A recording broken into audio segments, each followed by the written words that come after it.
Hello everyone, welcome back to Clad Prep Digital. We have got another question of percentage tricks for you. Let's look here. So when we read the question, a fruit seller sells some apples. He sells 23% of the apples, and if he sells total this number of total apples, then how many apples did he sold, right? So when this is a very basic question, and as we know that 23% of the apples, right? He sells 23% of the apples.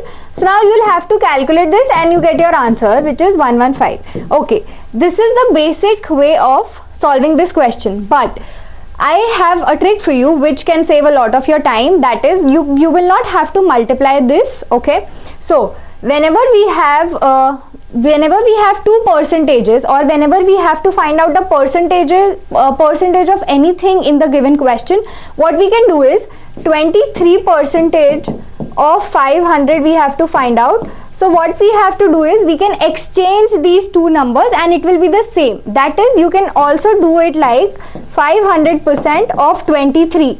This will also mean the same. These two equations are equal. So which means that 23% of 500 is equal to 500 upon 100 into 23.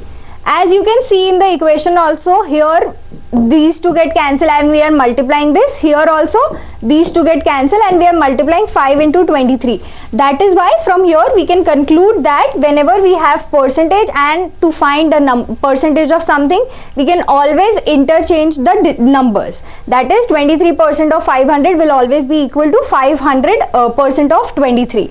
Okay, let's move to the next slide now. By our understanding from the previous question, we can see, we learned that these two are interchangeable, right? We can interchange these two, which is 38% of 20 will be equal to 20% of 38. Okay, so you can easily get your answer from here. 20% of 38, which is equal to 7.6. Okay, in all of these, let's solve these together only.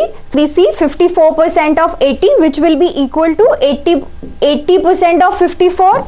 So here 80% of 54, which will be equal to 43.2.